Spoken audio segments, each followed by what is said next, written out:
Blog Talk Radio.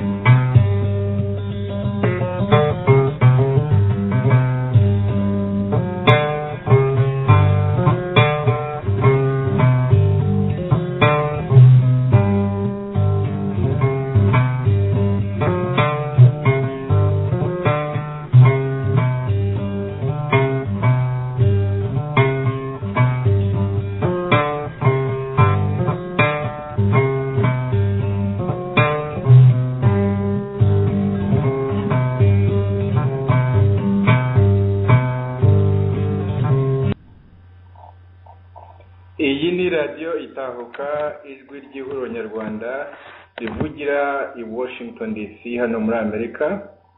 Kuri uyu mugoroba muri kumwe na Dr. Theogene Rudasingwa. Ubu dutangiye ibiganiro byacu by'uyu mugoroba tubasuhuza mwese, abo mu Rwanda mwaramutse, abo hanze yarwo banyarwandakazi turabashuje mwiriwe cyangwa mwaramutse. Nk'ukuntu dusanzwe tubigenza, dushaka kubibutsa ko iyi ari radio yanyu n'ijwi ryanyu mu banyarwanda mutagira kivugira. Inshingano dufite ni ukubabera ijwi kugira ngo ibibazo mufite mu gihugu no hanze yacyo tugerageze tubiganiraho nk'abanyarwanda, turebe uburyo twakwivana mu bihe bikomeye kandi tubivamo mu nzira y'amahoro, twubake urundi Rwanda rushya. Kuri uyu mugoroba rero twagira ngo tuganire ku bufatanye buri hagati y'ishyaka FDU inkingi hamwe n'ihuriro nyarwanda. Ubwo mwanya reka tubanze twumve ko abo twatumiye niba bariho. Nahageze. Wageze 6 bed mwaramutse. Mukomere cyane Dr. Theogene. Reka ndebe ko ndahari nanjye muri aho ngaho. Bwana Nkiko uracyakoma? Mukomere. Turakubyukije ariko ngira ngo cyangwa ni waryamye. Uryamye amajanja. Ntabwo umuntu yaryama muri iki gihe. Mu bandi tugitegereje kuza muri iki kiganiro hari Bwana Gerard Gahima, we aba hano muri Amerika. Dutegereje Colonel Patrick Karegeya, nawe turacyategereje ngo turebe ko azamo hamwe na Joseph Ngarambe uri mu Bufaransa. Ubwo muratwihanganira hagati aho ngaho, reka kuko ubu ngubu tugitegereje turebe niba twabashiriraho akaririmbo k'ikinyarwanda mube mwumva. Rwanda rw'akanyarwanda,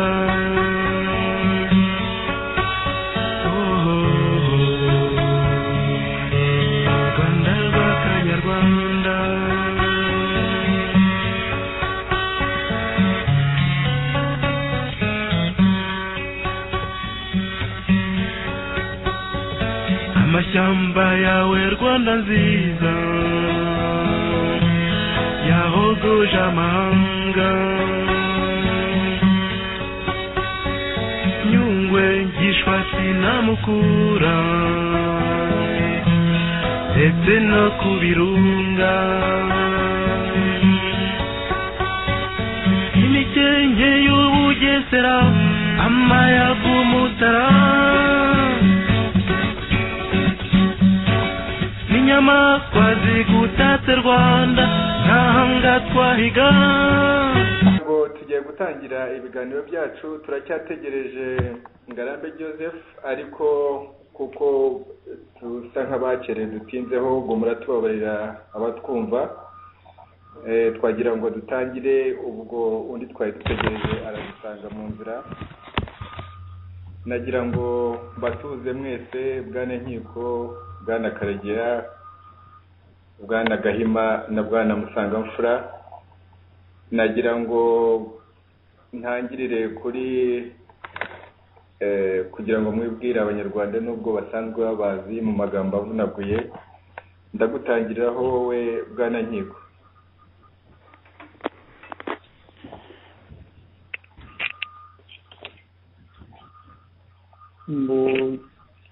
Nitwa Nkiko Nsengimana, mva mu Busuwisi, akaba ari njyewe muri iki gihe ndi umuyobozi wa komite mpuzabikorwa ya FDU Inkingi.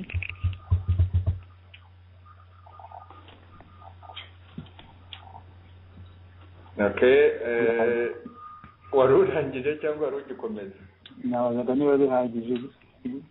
Yes, ibyo ndumva byaba bihagije. Dukurikizeho Gahima. Nitwa Gahima Gerard, mba muri Amerika, ndi umwe mu bashinze Rwanda National Congress. Rwanda National Congress ariyo ihuriro nyarwanda. Musangamfura. Nitwa Musangamfura, ndi umwe mu bagize komite nshingwabikorwa ya FDU abashinzwe iby'ububanyi n'amahanga. Murakoze. Naho Colonel Karegeya. Kuvuze ni amazina yayo ni Patrick Karegeya, muri Afurika y'Epfo. Nanjye ndi umwe mu bashinze Rwanda National Congress bwa mbere. Murakoze cyane.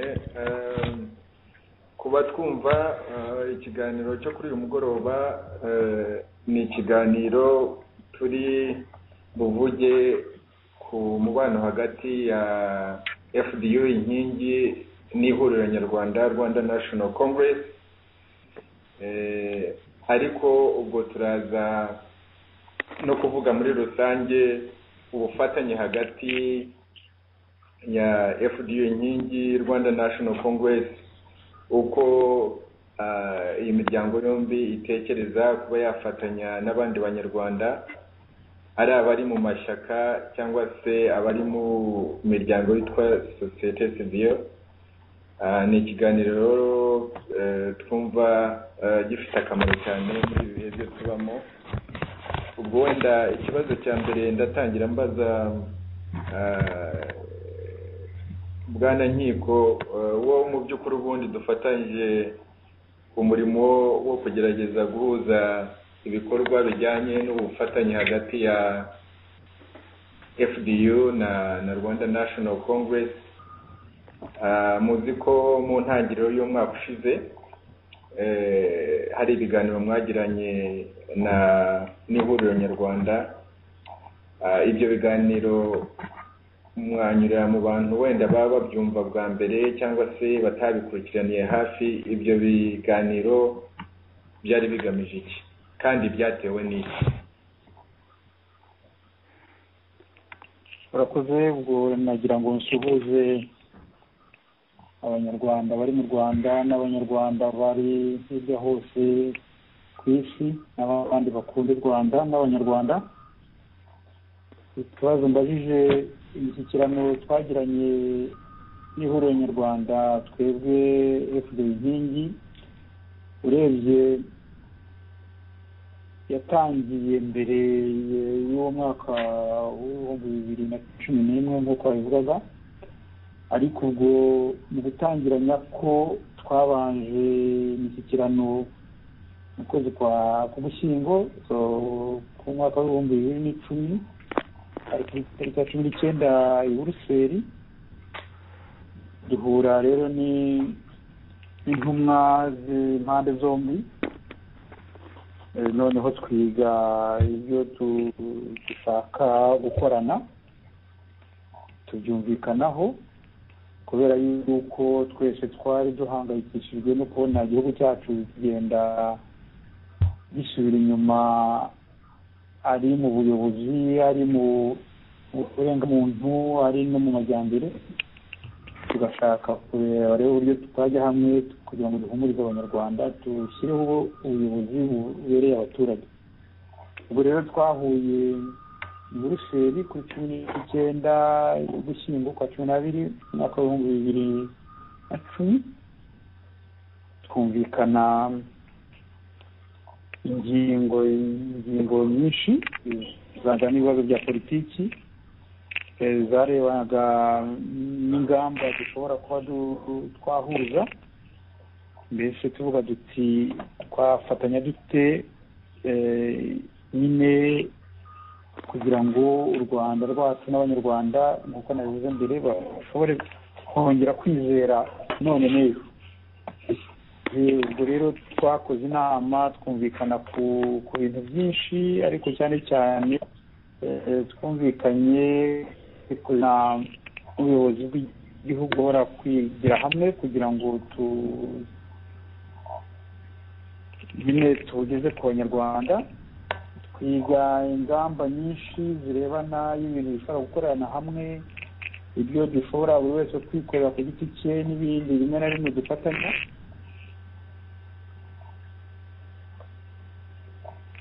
Ububanyi n'amahanga icyo ari ikintu cyajya dukorana hamwe, kumvikana ikibazo cyera n'uburenganzira muntu, ikibazo kirebana n'impunzi, ikibazo kirebana na mapping report irebana n'ubwicanyi bwabereye muri Congo, ko byari ibibazo 4 cyangwa se 5 tugomba kuzajya duhuza, tukorera hamwe, teka tukabikorera hamwe, kumvikana ibintu byaga dukorera hamwe birebana rimwe na rimwe birebana n'amakuru nk'uku muduhamagaye, birebana n'ubukangurambaga. Ibyo bikaba ari ibintu nyine twumvikanyeho dushobora kujya dukoranamo rimwe na rimwe. Noneho ibindi bisigaye, buri shyaka, buri muryango, buri shyirahamwe rya politiki rugakora uko rubishaka, tuvuge nko gushaka abayoboke cyangwa se no mu bindi bibazo bindi. Nuko byagenze, ndumva yenda mpagarariye aho ngaha kugira ngo niba hari n'undi ushobora kugira icyo yongeraho ntagahima twari hamwe kuri iyo mishyikirano yose, ndumva nawe yanyungana. Yes, niwe nari ngiye kugeraho. Murakoze.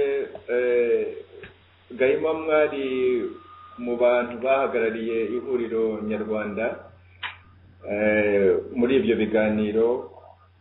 Ihuriro nyarwanda nibwo ryari rikivuka. Ese hari icyo wumva wakongera ku byo nkiko yaravuze, cyane cyane ko mwari mukiri bato, ndavuga ihuriro ryari rikiri ntoya. Ese mwabitewe nuko mwabonaga nta mbaraga mufite, mwifuza imbaraga za FDU inkingi gusa, cyangwa se hari n'abandi bo mwegereye ariko ibyashobotse biba ibya FDU inkingi?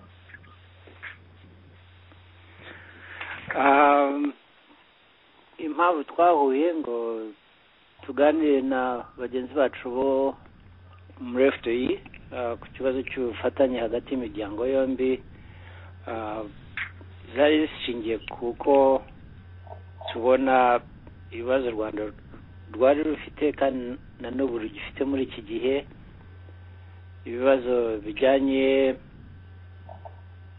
n'imitegekere mibi y'igihugu, ibibazo nk'imiryango twabonaga kimwe, twumva yuko imitegekere mibi, ubutegetsi bw'igitugu buri mu Rwanda bifite ingaruka ku banyarwanda, ku mibereho yabo, ku majyambere no ku mahoro arambye. Tukaba twari dusangiye igitekerezo ko ingamba n'ibikorwa byo guhindura iyo mitegekere no kuzana impinduka mu Rwanda binyuze mu nzira y'amahoro atari akazi kakorwa n'umuryango umwe, ari igikorwa abanyarwanda bagomba gufatanya. Imishyikirano rero twagiranye na FDI ikaba yari intangiriro y'ibikorwa byo kugerageza guhuza abanyarwanda kugira ngo bafatanye mu rwego rwo guteza imbere impinduka ya demokarasi inyuze mu mahoro mu Rwanda.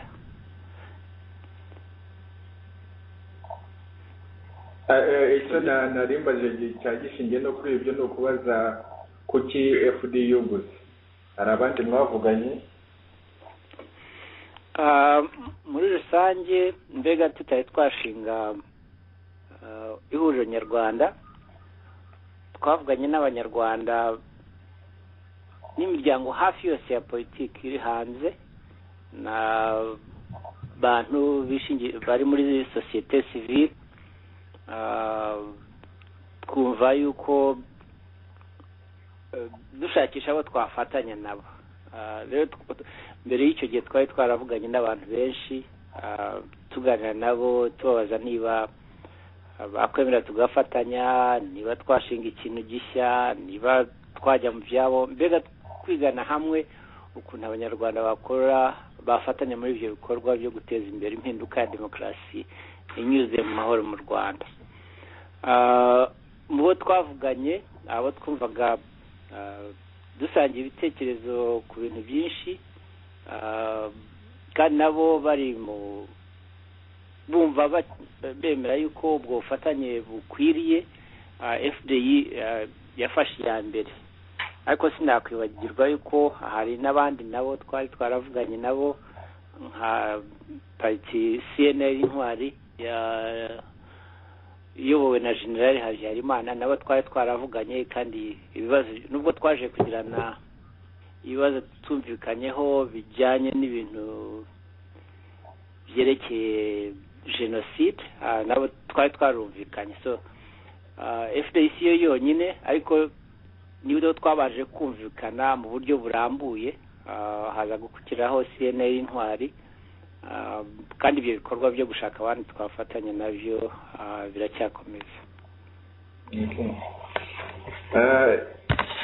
Bwana Musangamfura, ibi bintu by'ubufatanye hagati y'amashyaka urabisobanukiwe neza, ngira ngo wabibayemo, warabikurikiranye. Sibwo bwa mbere abantu wenda bakomoka mu mashyaka atandukanye cyangwa se muri group zitandukanye bagira umushinga wo kureba uburyo bafatanya, cyane cyane nyuma ya 1994 amashyaka yagiye avuka, byagiye bigeragezwa inshuro nyinshi. Watunyuriramo mu batwumva, watunyamo muri makeya ukuntu mwebwe mubona ibi noneho byaba bifite itandukaniro hamwe n'ibyabibanjirije? Murakoze. Koko kuva cyane cyane nyuma ya 1994, navuga cyane cyane maze guhunga, ubwo twashingaga umutwe wa politiki wari ugamije guharanira demokarasi mu Rwanda no kwerekana ko ibyavugwaga mbese bidahuye n'ukuri. Icyo gihe nari kumwe na nyakwigendera Sendashonga i Nairobi n'abandi benshi, nibwo twatangiye umutwe wa politiki witwaga FRD icyo gihe. Hanyuma ntibyagenze neza kuko twabitangiye muri 1996, nibwo nibwo bamurashe bwa mbere, baza kumwica burundu muri 1998. ariko nyuma yaho twakomeje kugenda twegerana n'abandi dushakisha ukuntu dushyira hamwe ingufu n'ibitekerezo kugira ngo koko impinduka twifuzaga mu Rwanda igaragaremo amajwi aturutse hirya no hino, amajwi y'abanyarwanda baturutse mu myumvire itandukanye, kugira ngo buri wese arebe koko uko impinduka twavugaga ishobora kuzana amahoro arambye mu gihugu. Niyo nzira twakomeje kugeza ubwo twageze no kuri FDI inkingi, yari ihuriwemo n'imiryango itatu, ariyo FRD, ADR na LDR, hiyongeramo n'abandi bantu baturutse muri societe civile batari bafite imiryango ya politiki babarirwagamo. Noneho ndetse tumaze no guhura hazamo n'abandi banyarwanda benshi bari baragize impamvu zatumaga babona iyo miryango yahuye cyangwa n'abo bantu bavuye muri societe civile babonaga yenda ibyo bari barimo mbere bitarabahaga icyizere gihagije. Ariko tumaze kwegeranya imbaraga kuko hari abantu benshi cyane baje bavuga bati dore icyo twifuzaga. Na nyuma yaho rero ihuriro nyarwanda ritangiye, na mbere yuko umuntu aritangira kuko bamwe muri mwe twaraganiriye, mu by'ukuri byaragaragaraga ko imbaraga zigiye guhura ari imbaraga nyinshi koko, kandi aho binagaragariye ko turi mu mishyikirano turiho tuganira tumaze no kwegerana abanyarwanda bo mu bice bitandukanye, baba ari abanyarwanda bari bamaze igihe barahunze, baba ari abantu bari bahunze vuba, baba n'abari mu Rwanda bariruhukije bati dore icyo twari dutegereje, izi mbaraga zegeranye noneho ziraha icyizere abanyarwanda bo mu moko yose, abanyarwanda ari ababaye muri politiki nyuma ya jenoside n'abari muri politiki imbere ya jenoside, cyangwa se n'abantu hagati aho ngaho bagiye basobanura ibibazo bari bafite cyangwa ibibazo babonaga mu butegetsi bw'igitugu buri mu Rwanda. Murakoze.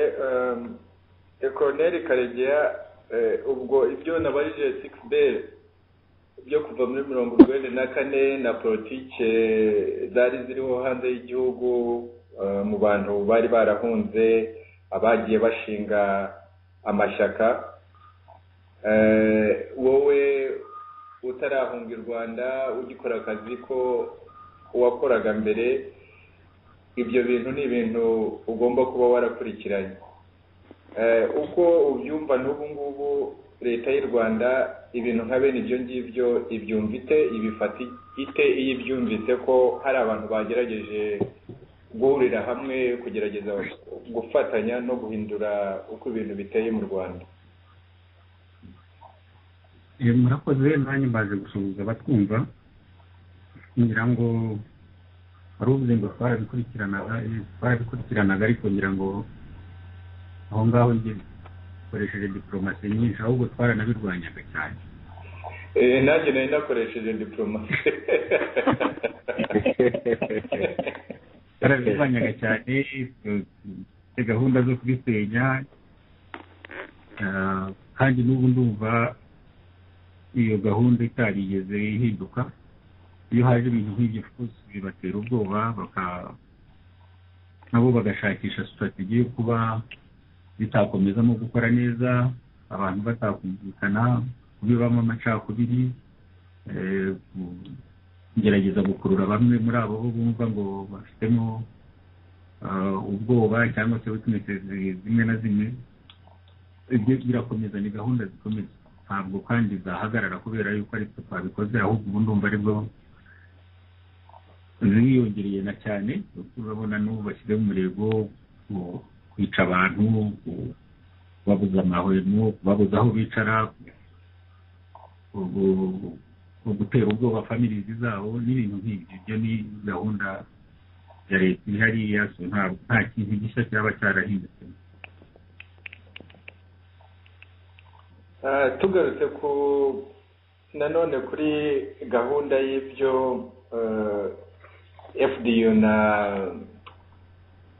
n'ihuriro byiyemeje kureba uburyo byafatanya kugira ngo bihindure amatwara.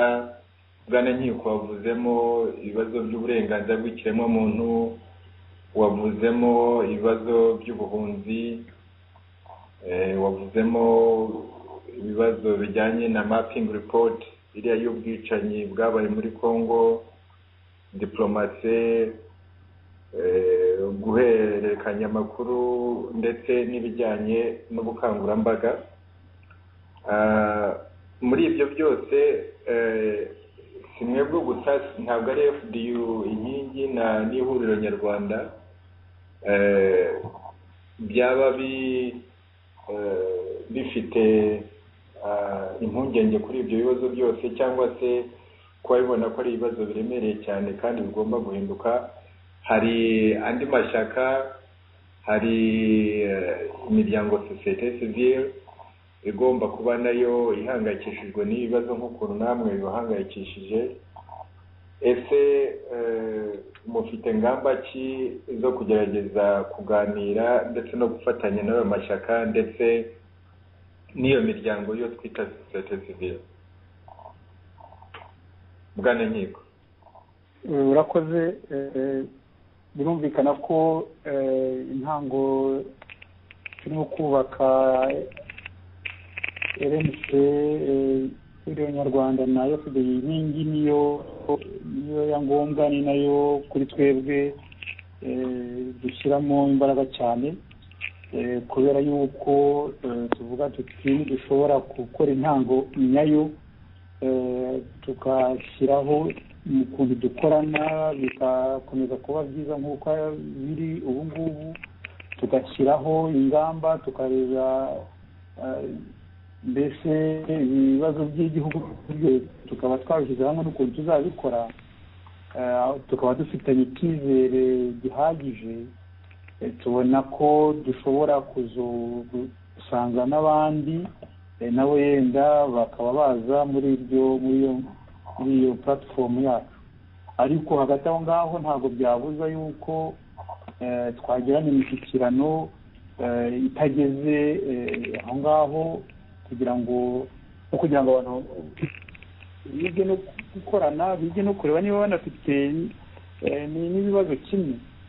Tukavuga rero duti n'ubu ngubu turakorana n'amashyaka, arayo twari dufitanye amasezerano, navuga nka Green Party, navuga nka PS Imberakuri. Ayo ni amasezerano twari dufitanye yo guhuza, cyane cyane yuko ayo mashyaka ko ari atatu yakoreraga mu Rwanda, akorera mu Rwanda. Ubwo rero ayo masezerano aracyariho.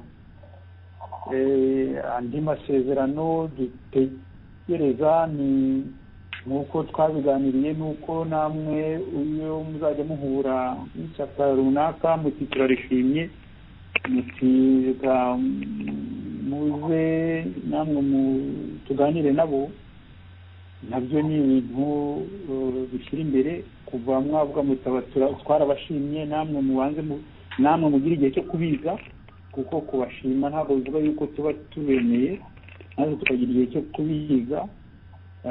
Noneho rero bakaba baza nyine muri platform yacu. Abandi bantu nka PDP Imanzi bo dukunze gufatanya ibintu, amasezerano dufitanye, ariko dufatanya ibintu byinshi, nk'uko iyo dufite amagambo cyangwa ikintu runaka tubaha umwanya bakavuga muri izo nama tuba twateguye, cyangwa se baba bagize ikibazo nk'ubu nka Mushayidi ejo bundi, nk'uko bari bavuze ngo bamufunze zeru nk'uko bavuga mu Kinyarwanda, abantu nk'abo tukabaha kavuga duti impore. Tumva dufite mbese imigambi natwe yo gukorana n'abantu buhoro buhoro, ariko nuko tuzajya twumvikana, kuko tukumva tugeze ku muhamuro, niho tuzajya tubabwira duti aba bantu turabona ari byiza, noneho tukababwira abo muri RNC nyine duti namwe muze murebe, noneho tukareba niba abo bantu iyo miryango nayo ishobora kwinjira muri platform. Ibyerekeye indi miryango itari ya politiki byo ni ibisanzwe, ndumva nayo dukorana, ni nyinshi cyane dukorana, si yose, ariko twumva yuko mu gushaka impinduka y'ubutegetsi bw'igihugu cyacu tugomba gukora ubushobozi bwose kugira ngo duhuze imbaraga aho zishobora kuba. Ariko nanone ntabwo umuntu apfa kwirukanka ngo ahubuke gusa, kuko ugomba kureba niba umuntu koko muhuje ibitekerezo, cyangwa se niba Colonel Karegeya yavugaga ati kera atari yahunga barabirwanyaga ati na n'ubu ntibari bazabivaho ahubwo ubu ngubu babikomejeho. Nurumva yuko niyo miryango iyo yose ntihabura bamwe na bamwe baza bifashe gutyo ngo bavuga ngo bari muri opozisiyo kandi barimo gukorera leta y'iriya. Rero nabyo ni ibintu tugomba kwiga tukabisuzuma kuko umuntu ashobora kubwira ko ari muri opozisiyo kandi atayirimo, ukabona arakurwanya kurusha uko arwanya ubwo butegetsi avuga arwanya. N'ibyo rero nabyo ni ibintu tugomba gukurikira, ntitupfe kuvuga ngo ni uko umuntu avuze ko ari muri opozisiyo ugomba n'ibintu. Tumaze igihe kinini cyane muri opozisiyo, imyaka ni 18 cyangwa inarenga. Akarere yuko umuntu atirukankira mu bintu agashishoza. Hari aho uvuze uti ari FDU cyangwa se ari ihuriro nyarwanda ANC, aho ryaba ryaganiriye n'ishyaka runaka noneho bikarishima cyangwa se rikaryemera. Nagira ngo mbaze Bwana Gahima, mwagerageza cyangwa se mugerageza mute kugira ngo ibi byo kubanza kuvuga ko mwashima cyangwa se mukemera abo muganira nabo batazatekereza ngo mwihaye ubwo burenganzira n'ubwo bushobozi bwo kuvuga ko ari mwebwe mubanza gushima no kwemera, ahubwo ko mu kuganira muganira mufite icyo gitekerezo cyo kugira ngo abantu bakorere hamwe? Ariko nka coordinateur wa RNC ngira ngo jana bizikondusha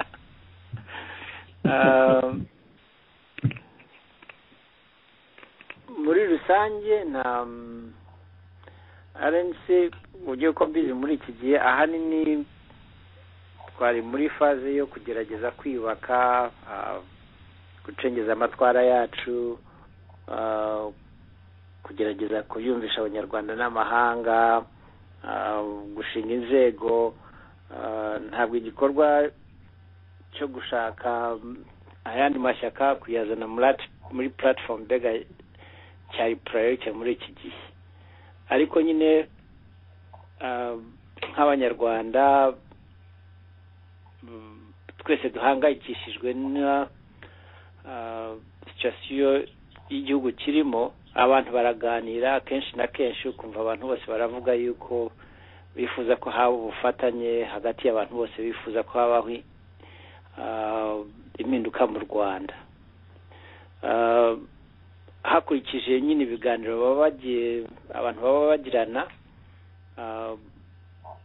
bigenda bivamo ibiganiro abantu bagirana na bamwe muri iyo miryango iri hanze ahangaha nayikorera impinduka mu Rwanda. Abantu bakumvikana batereka dushake uko twafatanya. Aho numva twaba twaragize ku gikorwa cyo kugira abo twumvikana ngo dufatanye, mbega kuvaho dutereye iyo ntambwe na FDI na amasezerano twagiranye n'amahoro. Nibo nzi RNC yagiranye amahoro nabo, amasezerano nabo y'ubufatanye. Tukaba kumvikana muri detail nyinshi ibikorwa tuzafatanya, ariko principle yo gufatanya twayumvikanyeho. Hakaba hari na group zindi nzi nazo zimaze iminsi zandikira ihuriro nyarwanda, nabo bavuga yuko bifuza ko twakwicarana nabo tukumvikana uko twafatanya. Uko mbibona nuko kuri abo bose bavuga yuko bifuza kuba bafatanya natwe, numva ni igikorwa dukwiye kuganiraho na FDI, tukumvikana mbega mu by'ukuri ko iyo gahunda yo kuganira no kumvikana n'abandi ku mikoranire yacu twese twayikomeza. Colonel Karegeya, nk'ukuntu wabivuze ko twese kandi turabizi ko i Kigali bakora ibishoboka byose, bakoresha iterabwoba, bakoresha amacakubiri, bakoresha amafaranga, bakoresha kwica n'ibindi. Wowe iyo ubona amashyaka nka FDU, ihuriro n'andi mashyaka ari muri opposition na civil society nayo iri active, ubona abantu ibyo bakwibandaho cyane kugira ngo birinde izo ngamba z'i Kigali, ibyo bikorwa by'i Kigali zaba ari nk'izihe, kugira ngo igikorwa cyo gukomeza urugamba cyicume, nubwo tuzi neza ko i Kigali itazigera ihwema kugerageza kuba kidobya no kuzana ibintu byose bitandukana no kugura abantu no kuba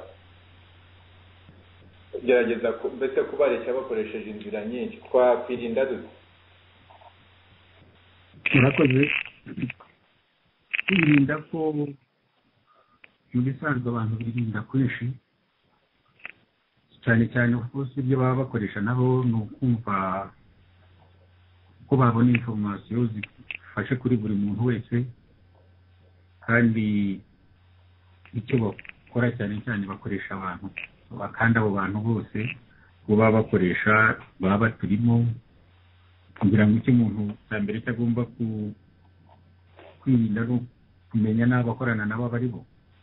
Ntabwo biza ngo bivuye mu ijuru biguye aho ngaho, bakoresha abantu. Hari abo babohereje ku Kigali, hariho aba bari hanze bari ariyo basanzwe bafite ibibazo bitandukanye, ariko ahenshi kugira ngo abantu birinde nyine bamwe bagashirika ubwoba bakanabivuga. Ntabwo byumvikana ko bakohereza abantu nubwo baba bari bane, nubwo bari batanu, nubwo bari 10, bakaza nko mu Burayi muri cyangwa hano aho turi cyangwa muri Amerika, ukumva abantu bahiye ubwoba ngo hari abantu bo Kigali yohereje, ukavuga se mwebwe niba basanze aho ngaho abo bantu 4-5 babaterera icy'ubwoba, ni ukuvuga ko munabazi. Nta kiyo abantu bakwiye kubatinyaho cyane, kandi urede babamenye. Hari inzego z'ibyo bihugu byo turimo byabafasha, harimo polisi, hari inzego z'umutekano, kandi biragenda bikorwa. Niba mubyiruka mu Bwongereza bahaye warning kubera information zari zatanzwe bakanabikurikira.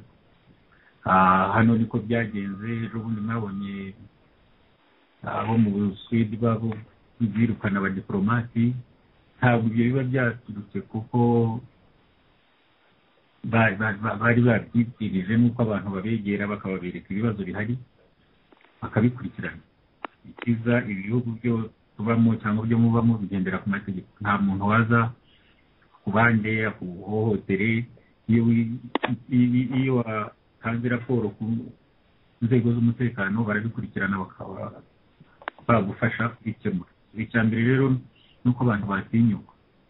Ikindi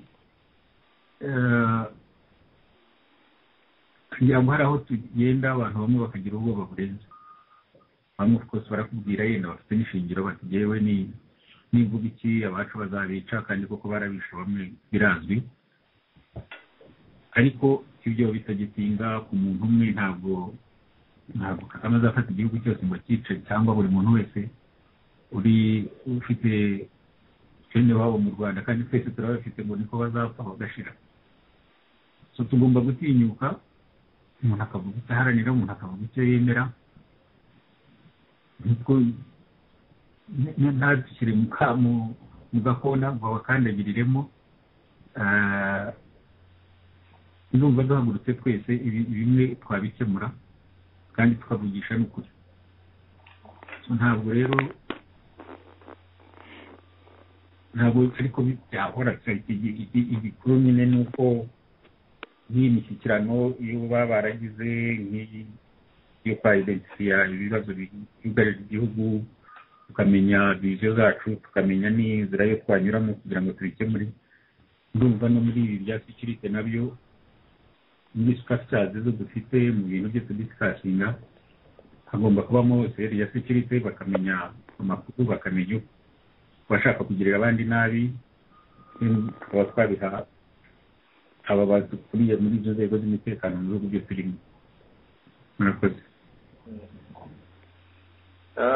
Ubwo abatwumva kuri uyu mugoroba bakurikirana ibiganiro, iyi ni radiyo Itahuka ijwi ry'ihuriro nyarwanda, turi kumwe na Sixter Musangamfura, Nkiko Nsengimana, Gerard Gahima na Patrick Karegeya. Turaganira ku ubufatanye buri hagati ya FDU inkingi n'ihuriro nyarwanda, Rwanda National Congress. Uyu munsi ikiganiro cyacu ntabwo ari isaha imwe gusa, ubwo ndateguza n'abatwumva mukomeze mukurikirane. Dufite amasaha abiri, ubu ngira ngo turacyafite isaha imwe y'ibiganiro. Mu mwanya turafungura imiyoboro kugira ngo, ndabona hari abantu benshi bategereje kubaza, turaza kubaha urubuga rwo kubaza cyangwa se nako kubaza. Nagira ngo mbaze Musangamfura, izi politike zo muri exile zo mu buhungiro, urabizi mu mateka y'isi, mu mateka y'u Rwanda, ibi bikorwa bya opposition cyane cyane iyo bivukiye mu mahanga biba bifite imbogamizi, biba bifite bitera ikibazo kubera ko abantu baba bari kure y'igihugu cyabo. Ibyo bakora rimwe na rimwe, ngira ngo ukunze kumva i Kigali cyane cyane Kagame avuga ko we afite miliyoni 11 zimukurikiye, ko ibyo byabo hanze bavuga ko ntacyo bimubwiye. Mumaze igihe nyine muri izi politiki zo mu buhunzi, ariko na Kagame nizo yahozemo. Ngira ngo twibutse abatwumva ko Kagame nawe politiki ze yagiyemo n'ibyaje gutuma agera ku butegetsi muri 90, FPR igera ku butegetsi muri 94, byari byaravukiye mu buhunzi. Rano yavukiye mu buhunzi, FPR yavukiye mu buhunzi. Uwo mwebwe mubona iyi challenge yo kuba muri kure y'igihugu, politiki wenda FDU yo hari ukuntu itandukanye n'andi mashyaka kuko mufite nibura ukuguru kumwe mu gihugu, ariko muri rusange iyi myaka yose mumaze, ubona iyo challenge iteye ite? Abantu bagerageza guhangana nayo bati? Ntabwo ari ikibazo cyoroshye cyangwa gifite igisubizo kigufi, ubwo wenda tubanza gukurikirana, ariko opposition politics zivukira mu buhunzi. Murakoze. Ni ikibazo gikomeye koko, cyane cyane abantu baba bari kure y'igihugu cyabo, bari kure mbese y'abaturarwanda, y'abaturage. Ariko rero mu by'ukuri ni ibintu byagiye biba mu bihugu byinshi cyane. Abantu bakaba barahunze igihugu, noneho bati byanze bikunze tugomba gusubira mu gihugu cyacu, cyane cyane iyo impamvu zatumye bahunga ari impamvu za politiki, ari impamvu z'imitegekere mibi, ari impamvu z'ubwicanyi. Noneho abantu bakavuga bati byanze bikunze ntabwo twatererana basigaye hariya, tugomba gutaha natwe tukabafasha tukagira amahoro. Biraruhanya cyane cyane ko kenshi dufashe nk'urugero rw'u Rwanda, Kagame icyo areba mu by'ukuri niyo yavuga ngo afite miliyoni 11 zimukurikiye, icyo areba ni ubwoba buri muri abo bantu ko bungana. Nicyo abakenguza buri gihe buri munsi avuga ati ubwoba burangana iki. Abantu be bari mu nzego z'umutekano bamubwira bati abanyarwanda baracyafite ubwoba, akababwira ati turacyafite igihe cyo gutegeka. Umunsi bamubwira bati ubwoba bwashize, mbese abantu bazamubona yirukanka agenda, cyangwa se agire n'ukundi abyitwaramo. Kuri we rero ikibazo ni ukureba, ntabwo ari uko bamukunda cyangwa se ko ari uko ategeka neza by'igitangaza. Icyo areba ni ukuvuga ati tugaragaze ko dufite imbaraga ku ngo abantu bagume mu bwoba, noneho dukomeze dutegeka. Mu by'ukuri rero abakora politiki yo guhangana na za leta bahereye hanze, icy'ingenzi baba bafite, mbese ikintu cya mbere kibafasha ni uko aho bari nibura bafite ubwisanzure bwo kuba bavuga. Icyo kintu baba bakirusha abari mu gihugu bari ku ngoyi, bo bakaba bashobora kuvuga, bakaba bashobora kwigaragambya, nubwo hari ibyo bibazo by'uko leta y'iwacu yohereza abantu kuza kuduhiga hanze no kudushaka kutugirira nabi cyangwa se no kuducengera ngo badusopanye. Nubwo ibyo ngibyo bihari, nibura aho turi dushobora kwitabaza inzego zihari tuti twatewe, hari abantu baje kutugirira nabi, hari abantu baba bashaka gukora ibi n'ibi, bityo tugashobora kuvuga nk'uko nguko turiho tuvuga. Uwabivugira mu Rwanda iminsi ye ibibazo. Birumvikana rero ko ibyo tuvuga bidashobora kuvugirwa mu gihugu, ni ibintu bikomeye cyane, ahubwo dukwiye kongera umurego tukavuga, tukagaragaza akababaro gahari, tukagaragaza ibibazo byo mu gihugu, bityo abantu bagakanguka. Mu bihugu byinshi cyane abagiye bahindura ibintu mu gihugu, hari abagiye batangirira hanze, nyine bagakoresha ubwo buryo buhari bw'uko bo bashobora kugira uruvugiro rutari mu gihugu. Icyo ni ikintu gikomeye. Ikindi ni uko nubwo ubuhunzi ari ingorane, abantu baba barahunze baba baravuye mu gihugu cyabo bagata ibyabo bakajya gushakisha ubuzima aho bagiye, nubwo baba bari mu buzima buruhije gutyo, ibyo ari byo byose abantu baba banakangutse kurushaho. Aho bagenda hose ni nk'imfubyi mbese yumvira mu rusaku, abantu bagenda barushaho gukanguka, nabyo bigatuma babona n'uko ibindi bihugu bitegekwa, babona n'uko abandi bariho bakora, bityo bakiyungura ubwenge n'ibitekerezo bishobora gutuma koko n'iyo bagira amahirwe yo kugera mu gihugu, gusubira mu gihugu, baba bafite imikorere ifite nk'indi ntambwe, bafite ibintu bishya bashobora kungurana n'abo basanze mu gihugu. Ndumva yenda n'abandi banyunganira, ariko icyo navuga cy'ingenzi ni uko twebwe turi hanze dufite uruvugiro, abari mu gihugu badafite. Ikindi ni uko abategekesha igitugu icyo bareba baravuga bati ese ubwoba abantu bafite hano baracyari bwinshi cyane, basanga ari bwinshi bati turacyafite iminsi yo gutegeka. Inkiko Gahima cyangwa Karegeya hari ushaka kugira icyo yongera ku byo Sixbert yari avuze? Okay, reka noneho ndabona tufateho ibibazo bikeya kugira ngo twe kwiharira urubuga. Ndabona umuntu ufite inomero iherwa na 5707.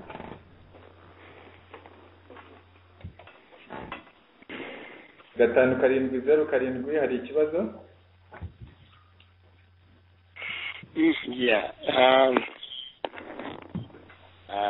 Ikibazo kirahari. Hari akabazo kamwe ngira ngo mbaze. Nitwa Jean Claude de Kentucky. Hari akabazo nagira ngo mbaze Gahima cyangwa se umwe muri abo mwatumiye. RMC nawe mfatanije, ndagira ngo mbabaze kandi cyane Gahima, mwaba mugeze ku iyi ntambwe yo gufatana cyangwa se nyuma yo kwishyira hamwe, mwaba mugeze ku iyi ntambwe imeze ite ubu ngubu kandi tuvugana, nako mwakwizeza iki cyangwa se mwakwizeza iki abanyarwanda bari hanze ndetse n'abari mu gihugu n'ubwo bufatanye bwanyu bw'iyi nzira ndende niko nayita kuzabohora igihugu cyacu?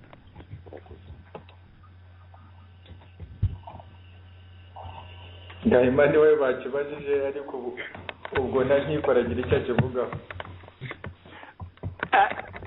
ngira ngo rwose ukwiye kugisubiza kuko we niwe coordinateur w'ihuriro nyarwanda. Ariko uyu munsi nabaye umujournaliste, jewe ntabwo ibyo ngibyo mbisubiza, nicyo nabahamagariye. reka tugiye nkiko.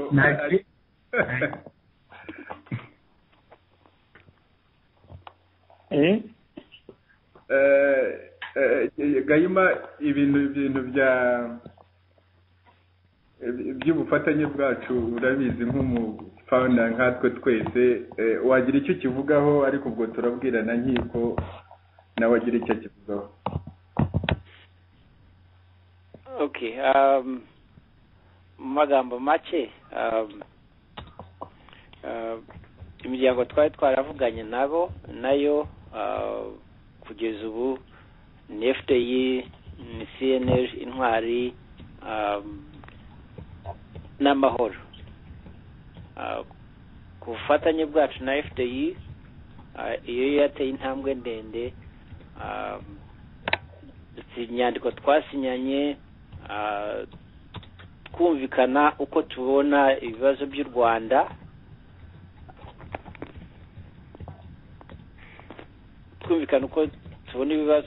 n'ingamba zafatwa kugira ngo bishobore gukemurwa. Twaba twaranumvikanye no ku nzira twanyuramo kugira ngo duteze imbere izo ngamba. Ku ruhande rw'ubufatanye bwacu na CNL, Intwari, nkuko nababwiye, twigeze kugira ikibazo ku myumvire itandukanye ku kibazo cya jenoside, ariko ntabwo twavuze ngo duhagaritse ubufatanye bwacu nabo dukomeza kubabona nka partners bacu mu bikorwa byo guteza imbere impinduka mu Rwanda.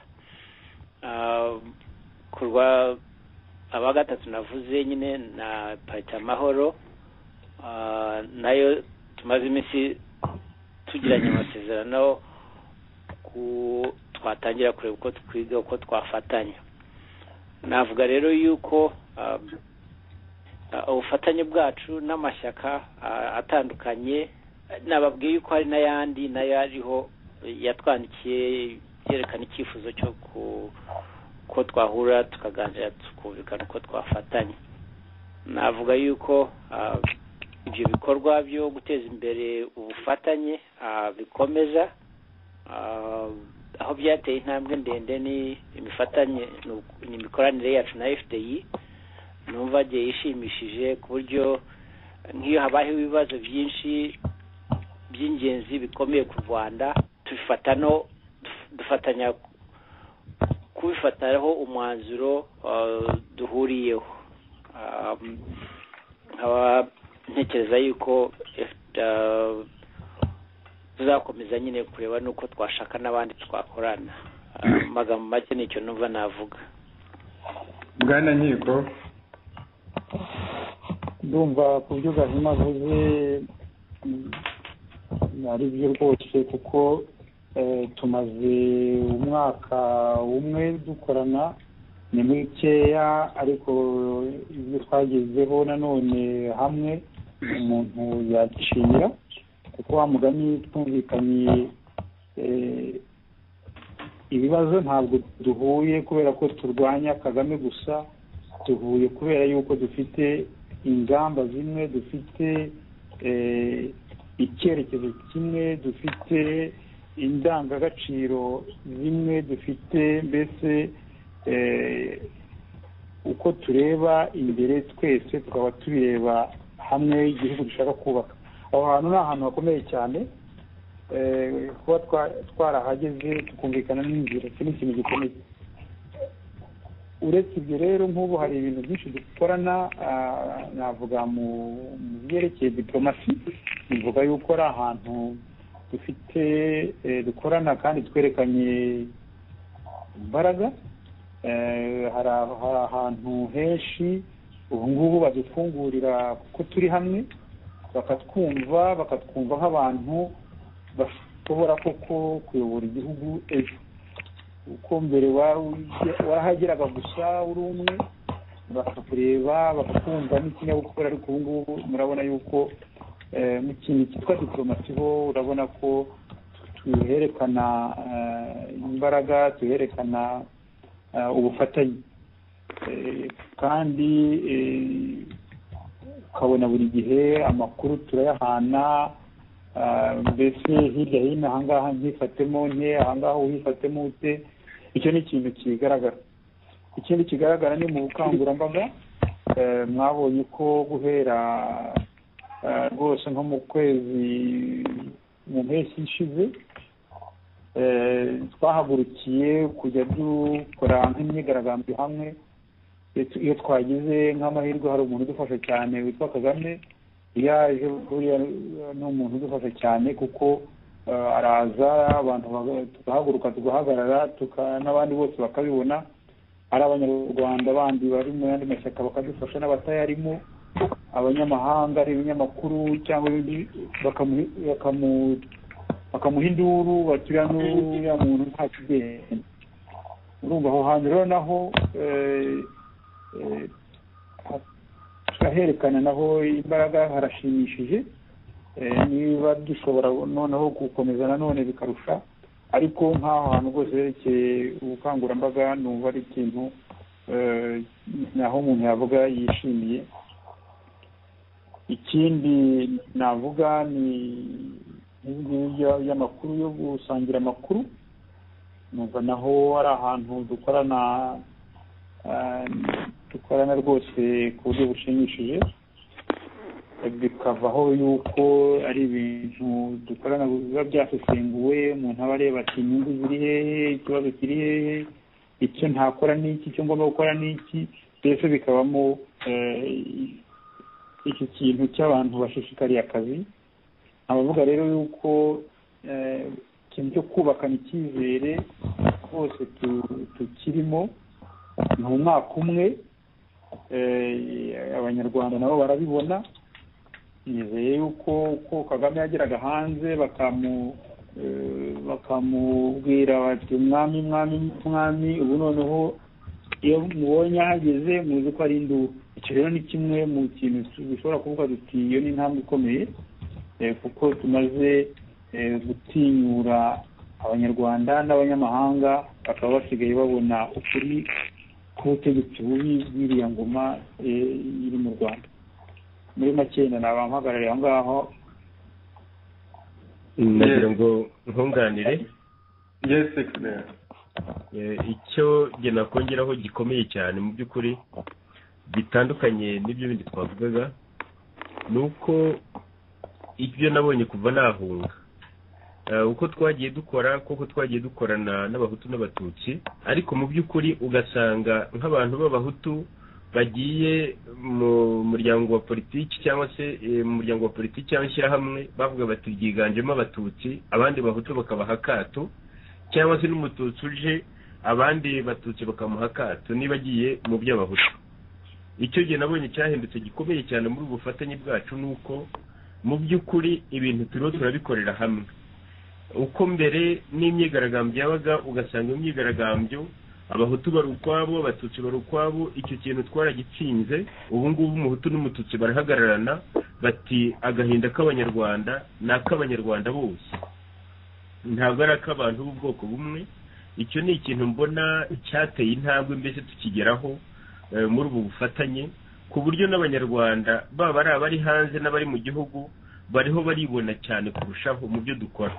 No mu Rwanda naho ubwaho ndibuka FDI inkingi ikimara kuhagera muri Mutarama 2010, nk'abantu bo mu gisirikare cyangwa no mu gipolisi no mu butegetsi baraba bati ibintu byanyu n'iby'abahutu, bati ko nta mututsi n'umwe tubona. Icyo gihe Madame Ingabire yaratarafungwa, ati nyamara n'abatutsi turabafite, abandi bati ntabo tubona. Nyuma yaho aho tumariye kugirira ubumwe, aho tumariye kumvikana gufatanya n'abantu muri RNC, sinzi impamvu mbese abantu bahise babonamo abatutsi cyane cyane. Ubu ngubu noneho abantu bagize baravuga bati ntabwo mwabeshyaga kuko ibintu byanyu n'iby'abanyarwanda bose. Bityo rero nkabona ari ikintu gikomeye cyane, kuko ibyo twubaka byose n'abanyarwanda tubyubakira. Ni byiza ko abanyarwanda babyibonamo, kandi koko ubu bufatanye buratuma abantu noneho barushaho kugira n'icyizere, ndetse n'abo turebye b'abanyamahanga. Hari ndibuka rwose kuva twahunga ibyo twagiye tuvuga nk'ibyo twavuga tuti Kagame arica abantu, Kagame ariho arasahura igihugu, ariho aragira ate, abo twabibwiraga hari ababyemeraga n'abatarabyemeraga, ariko bakavuga bati, n'ababyemera bakavuga bati ariko rero ikibazo tubona ibi bintu muriho muvuga turasanga ari ibintu yenda by'abahutu, turasanga ari ibintu bishobora kongera mbese bigatera ibibazo hagati y'abanyarwanda. Ubu ngubu abantu batubona mu ijwi ry'abanyarwanda, ntibatubona mu ijwi ry'ubwoko bunubu.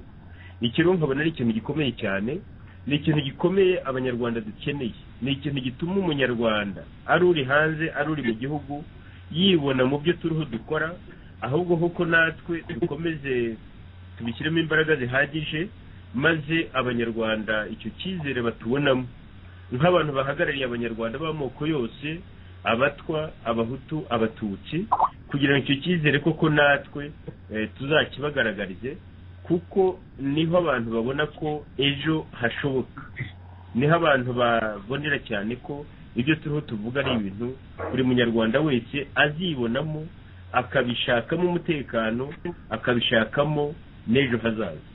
Murakoze. Yes, Patrick. Agira nashaka nanjye kunganiraho mirongo usanga Forigine yarabivuze.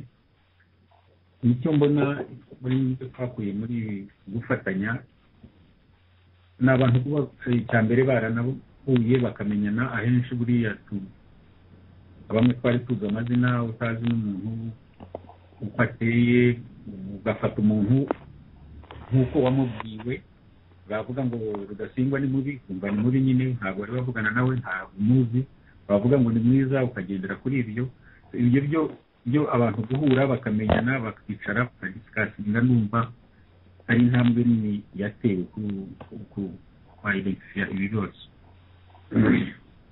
Aho rero bagiriye iyi nama, ndumva hari ibintu byinshi twajyaga tugiramo deba, ariko ubu ngubu by'abantu bagize deba bakabyumvikanaho bitanagisubizwa, nubwo yaba imiryango ya politiki, yaba amahuriro, yaba imiryango ya civil society, hariho ibintu byitagiraho cyane byo ahubwo ubu ngubu icyo bibanda ari ugushaka solution y'abantu bose bafatanye bakayigeraho. Ni ikintu cyo kuvuga ngo nta demokarasi iri mu Rwanda, icyo kintu twagize deba, abantu bose baracyumvise, yaba bose yaba amashyaka ya politiki, icyo kintu ni ikintu cyo kwemeranyaho twese. Kuvuga ngo mu Rwanda nta ruroburo ihari, ntabwo ari igihugu kigendera ku mategeko ikwiye, amategeko y'umuntu, icyo ntabwo kigisubirwaho. Abantu barakivuze bagisubiraho, baracyemeranya.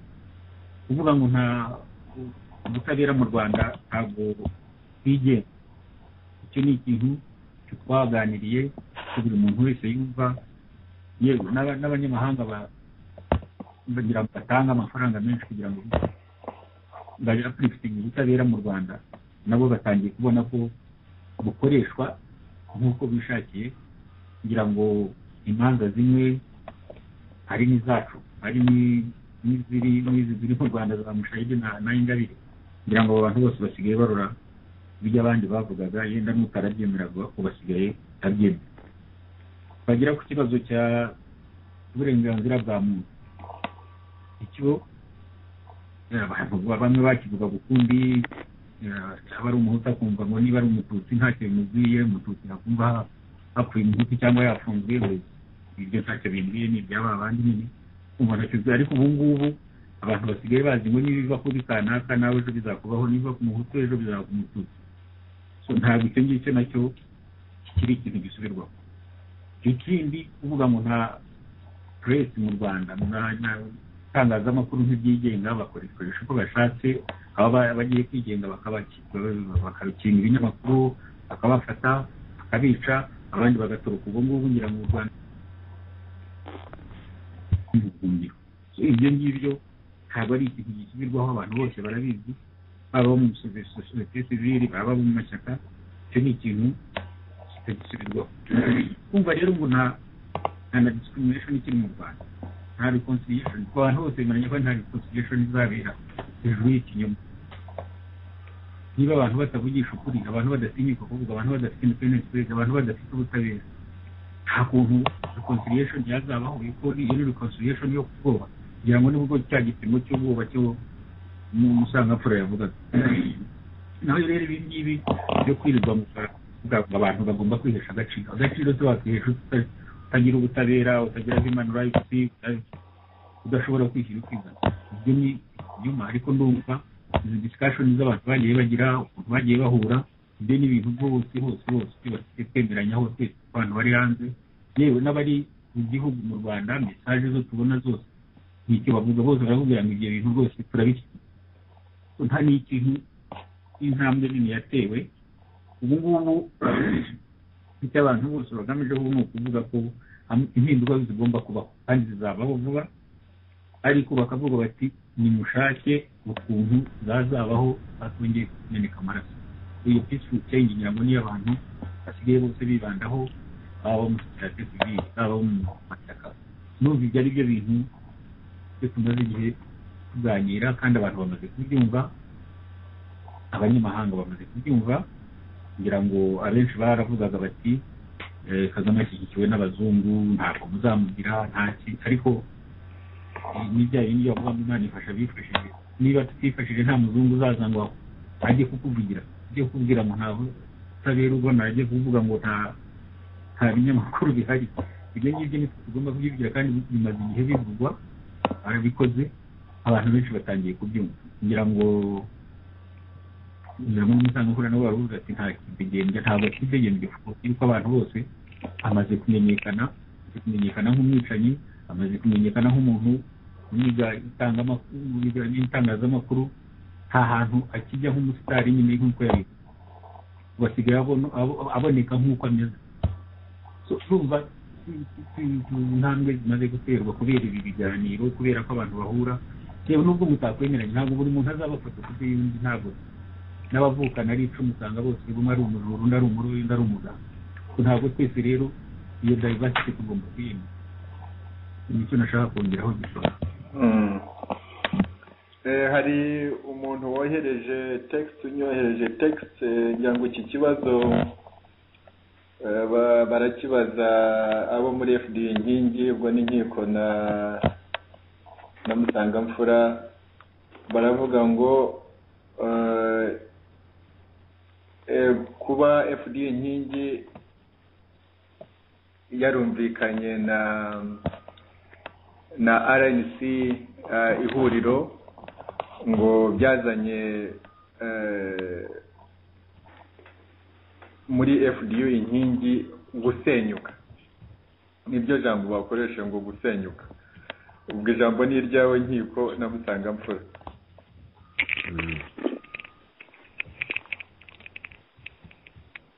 mwabivugaho iki nta ikibazo ndacyumva ndagisubiza ariko ntabwo ibyo wavuze ntabwo ari byo kuko ibyo byo kumvikana na RNC na FD inkingi ni ibintu twumvikanyeho twese hamwe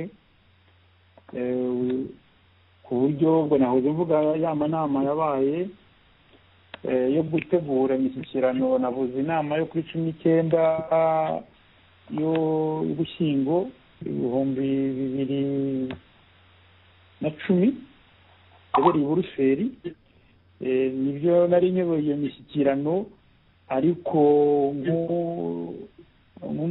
abandi babiri twari hamwe navuga nk'uwitombera abahizi twari hamwe hari n'uwitwaga Ndagijimana Benedicte twari hamwe abo ngabo twari abantu batatu turagenda dushyira inama komite yacu ibyo tumaze kumvikanaho twumvikana yuko tuzongera gukora inama yo kunoza no kwemeza ibyo twumvikanyeho iyo nama niyo yabereye inama y'iminsi 5 yabereye kuri hano mu Busuwisi kuva ku itariki 21 kugera kuri 25 ubwo numva ni iminsi 5 Mutarama nabereye naho mu Busuwisi nari nyobereye imishyikirano ku rwego rwa FD ibyo ariko nanone namubwira yuko ibyo twavuganaga buri munsi bagenzi banjye twari hamwe icyo gihe buri munsi twabagezagaho raporo y'aho tugeze nta na rimwe rero muri iyo mishyikirano twigeze tugira ikintu dupfa na gito nari nyoboye iyo mishyikirano nk'uko nabivuze ariko nanone nkambira twari hamwe muri iyo mishyikirano ahubwo inama inarangiye tugabana akazi hari abagombaga gushyiraho amatangazo mu cyongereza abandi mu gifaransa abandi mu kinyarwanda aho twari tubirangije igikombera abayobozi yari agiye agomba gukora itangazo mu gifaransa ntiyigeze risohoka nibwo rero koko ubwo nyuma imishyikirano irangiye koko nibwo hajemo ikibazo ariko umuntu bamubaza niba hari icyo anenga ku masezerano yavuze ko atariyo urumva rero impamvu ntabwo ari aho biri baravuga ngo impamvu nganururo ntabwo nibyo ariko rero ntaho bihuriye kuko ibyo ni ibintu twize twese hamwe nta muntu wakoraga kujya mu mishyikirano nk'iyo atari ikintu abantu bize bihagije kuko ni ikintu cya politiki gikomeye gukorana n'abandi mugomba kubanza gusesengura inyungu zanyu mugomba kubanza mugasesengura muti aba bantu tuzajyana he n'ibindi urumva ko rero ntabwo ari byo byaturutse ahandi nanjye ntazi neza kubera izindi gahunda abantu bari bibereyemo ariko rero nanone ntibyabujije FDLR gukomeza kuko kugeza ubu ngubu kuva abo ngabo bavuga ngo bacitsemo ibice FDLR irakomeye hari abantu yenda nka 3 nka 4 bari bayirimo bayivuyemo ariko abandi benshi biragaragara yuko bacuri inyuma ya FDLR nkumva ko rero iyo abantu bavuga ngo yacishemo ibice ntabwo mbyumva hari abantu byananiye ni bakeya kuko bigeze gushaka gukoresha inama mbwirwaruhame ubanza haraje abantu batarenze 10 urumva ubwo rero nabo baribaze babona yuko ari uko biri ariko rero nta bice birimo ntabwo nemera rwose FDLR irakuze nanone kandi abantu bari mu mashyaka iteka ni kimwe n'umubiri habamo utubazo iyo akabazo kabaye uravura n'ibiki nuko bigenda ntabwo rero nshobora kwemera yuko umuntu avuga ngo hacitse n'ibice nta bice biri muri FDLR rwose uretse ibyo kuri interineti ariko ntawe ugireba abajya areba ari aho tugana mu mishyikirano turi mu mishyikirano muri Etazi turi mu mishyikirano mu Burayi hirya hino nta kintu mbona FDLR yahombye kuri icyo ngicyo yene nabangarukiye aho ngaho ushobora kunyunganira 6B cyangwa se Gahima cyangwa se nubwo babajije abandi ariko 6B wari ufite ijambo murakoze reka mwunganire mu by'ukuri yenda hari nuko ikibazo cyabaye muri FDLR inkingi cyabaye n'ayo masezerano na RNC aribwo tukiyageraho mu by'ukuri uko twatangiye FDLR inkingi mu buyobozi n'ubundi twagiye twivugurura uko abantu bagenda batera intambwe mu rugendo bakagera ahakomeye cyangwa bakagera ahantu bagomba gufata ibyemezo biremereye abantu babyitwaramo ku buryo bunyuranye hari abagira ubwoba hari abatera intambwe hari abiruka iteka ibyo bintu abantu bagenda bahura nabyo yenda nuko kiriya gihe ari uko twari tugeze ahakomeye koko tuvuga tuti iyi ntambwe irakomeye kuko iraha abanyarwanda icyizere kandi koko byaranagaragaye ko nyuma y'iyi mishyikirano twagiranye na RNC biragaragara ko politiki yo gusobanura ikibazo cy'u Rwanda haba mu Rwanda haba no mu gihugu no hanze y'u Rwanda iyo politiki irarushaho kugera kure cyane abanyarwanda bose barahaguruka bakavuga mu ijambo rimwe umunyarwanda utabyemera cyangwa se ubirwanya icyo gihe nawe bafite inyungu ze ntawamurwanya, nawe afite inyungu ze naziharanire. Ariko icy'ingenzi kigaragara ni uko ibyo turimo birakomeye, bifitiye akamaro gakomeye cyane igihugu cyacu, mbese ni intambwe ikomeye tugomba gutera. Kuvuga rero ko ngo byaciye ibice muri FDL inkingi, birumvikana ko hari abantu kuko bahageze aho ngaho bagira impamvu n'inyungu bashoboye kugaragaza cyangwa bajya basobanura mu buryo bwumvikana cyangwa butanumvikana. Ibyo rero byose abenshi muri FDL inkingi iyi ntambwe barayemera kandi barayishyigikiye.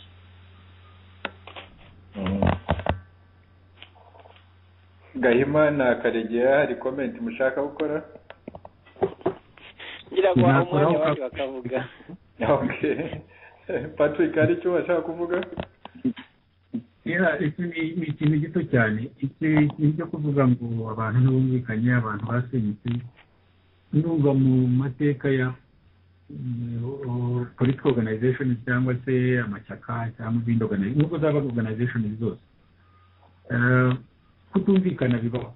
Kandi kuvuga ngo umuntu yavuye mu ishyaka ntabwo ari catastrophe biri aho ngaho ngo abantu birirwayo ariyo bakomenti. Ntabwo n'ubundi abantu bajya bavuga kimwe n'ubu, ngira ngo nicyo turwanya, yuko nko mu Rwanda ubu ngubu ugomba kuvuga icyo nyakubahwa yavuze, ugomba kucyemera, ndetse nta gucisha uruhande.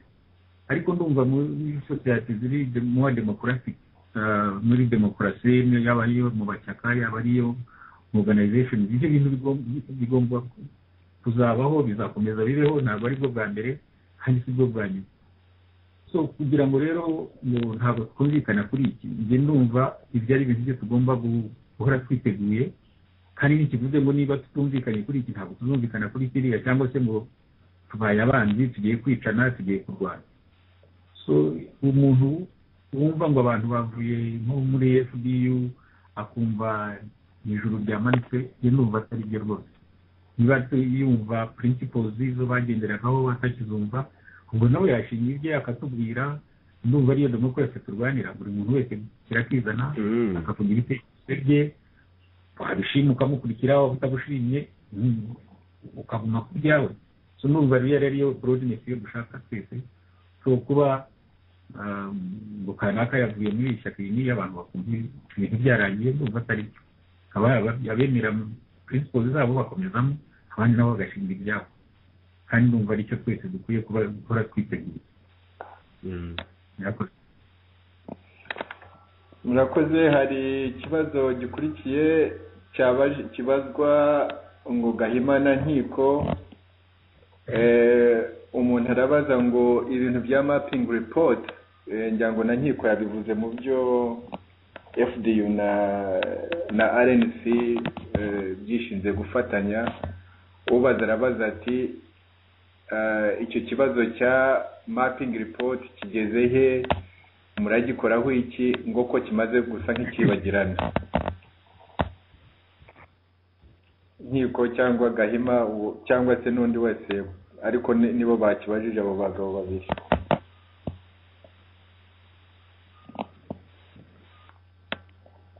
Okay, nta cyo vuga leta.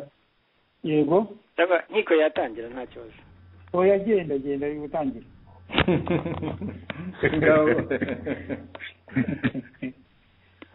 Okay, icya mbere nuko twagifasheho umwanzuro, tukavuga yuko ari ikibazo kireba abanyarwanda bose, ko nk'uko ibyaha bya jenoside byabaye mu Rwanda byemerwa, byakurikiranwe, bigomba kwibuka.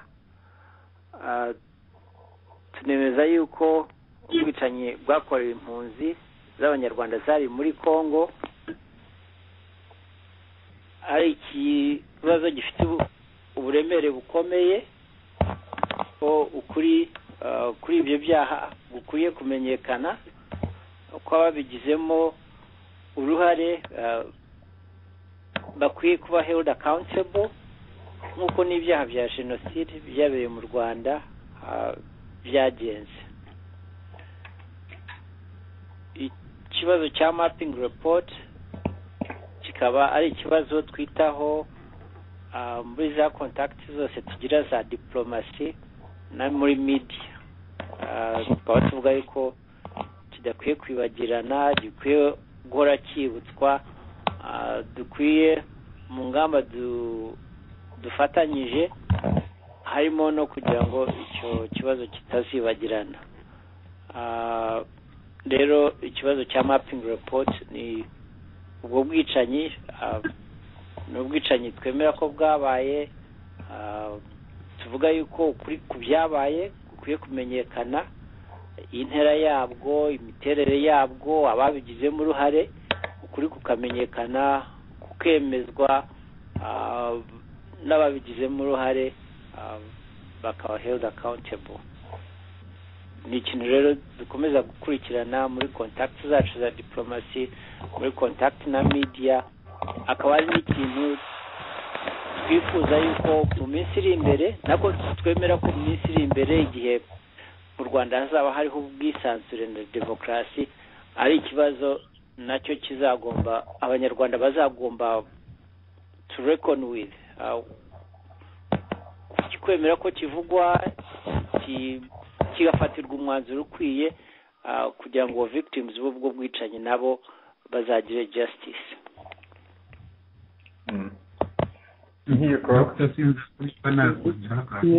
nagira ngo mwunganire ku byo yaravuze, nakongeraho yuko nyine ubwo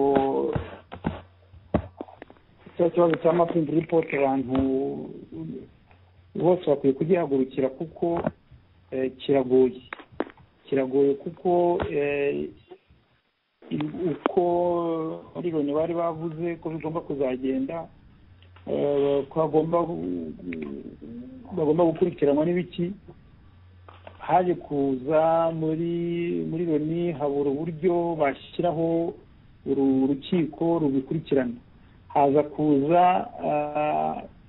cyane cyane biturutse ku miryango y'uburenganzira bwa muntu no muri Congo ifatanyijwe na za Amnesty n'abandi. Muri Congo bari bemeye yuko bashyiraho urukiko rukurikirana ibyo byaha byahabaye, ariko mu gihe gishize mwumvishe yuko Sena yo muri Congo yabyanze, ku buryo rero nk'urwo rukiko abantu bakekaga yuko bari bizeye ko rushobora kuzaba biracyahagamye. Ni ibintu twagiye tuvuga, byaba tukamagana, byavuga tukavuga duti inzira n'iyi, ariko rero nk'uko Gahima bivuze, abantu ntibakeke yuko cya kibazo kizarangira igihe cyose Kagame azaba ari ku butegetsi. Niyo mpamvu rero igihe kiri ku butegetsi abantu bakeka yuko hari ubutabera buzaba ari ubw'abanyamahanga, ari ubwo mu gihugu mu Rwanda, byo ntibishoboka. Mwumva ko rero turakomeza kubikora hanze, tukabivuga aho tugiye hose, kwandika, kureba abantu n'ibindi byose, ariko ntababeshye, ntabwo kiriya kibazo kizigera gikemurwa Kagame akiri ku butegetsi. Patrick, wari icyo ushaka kongeraho? Kirango ubajije yarabajije ati bigeze hehe? Ntaho, nk'uko bagisobanurira bagenzi banjye numva ari ntaho biragera, yuko kiriya ni report yabaye commissionizwe na Loni, kandi Security Council niyo igomba gushyiraho izo ngamba zafatwa kugira ngo abakoze biriya cyangwa uko byagenze bikurikirana. So dutegereza rero ni izagira icyo ikora. Muri Loni haba harimo ibihugu by'ibihangange iyo bishaka gupushinga ikintu cyangwa gusunika ikintu mu bikorwa birekura, iyo batabyitayeho nta gikorwa na kimwe. So numva nta n'ikirakorwa na kimwe, kuko UN ntabwo bishyizeho umwete, ntabwo irabikenera, ntabwo yenda harimo abatanabishaka. So ibyo ariko bivuze ngo ku gihe kindi ntabwo bizahinduka niba mukurikirana nk'ibiriya biri muri Somalia, urabona ukuntu Somalia batayitayeho, ariko ubu ngubu bakaba batangiye na conference zifashe kuri Somalia kubera ko maybe Somalia imaze kuba ikibazo ku bucuruzi buca muri ariya mazi. So UN Loni nitabishyiraho mwese niyo yabikomishonize nta kizakora. Ndumva kuki uwo muntu yarabajije ntiyambwira ko nta kirakorwa nacyo, ahubwo kugira ngo icyo twiga ni ingamba zafatwa kugira ngo icyo kibazo kitazibagirana cyangwa se tugiforuse hagira icyo muri ibyo bihugu bimwe gukora kugira ngo icyo kibazo kirangire, naho kugira ngo uzategereza Loni cyangwa muri Congo muraro ubiteye muri iki gihe kugira ngo uzabe nk'ikintu gisobanutse kugira ngo haracyari indi myaka. So ni ukuri nk'ikarabuze ni ugukomeza abantu bakishyura kugeza icyo kibazo abantu bakibona. Murakoze. Nagira ngo mbunganire nanjye. Yes, mu by'ukuri nk'imiryango ya politiki ubundi icyo tugomba gukora kuri ibi ni uko aho tugeze hose tugisobanura tugasaba ubutabera kandi turabikora. Ndibuka ubwo twari dufite ubwo za delegasiyo zacu zari aho ngaho muri Amerika, turi kumwe namwe aho ngaho, twaragisobanuye mu Bongereza, twagisobanuye muri Suwede, twagisobanuye mu Budage, mu Bubiligi no mu Buholandi no muri Espanye, kandi turakomeza. Twagerageje kugisobanurira imiryango mpuzamahanga kugira ngo gucika intege nka Amnesty International, Human Rights Watch, Commonwealth Human Rights Initiative n'abandi, kandi turacyakomeza.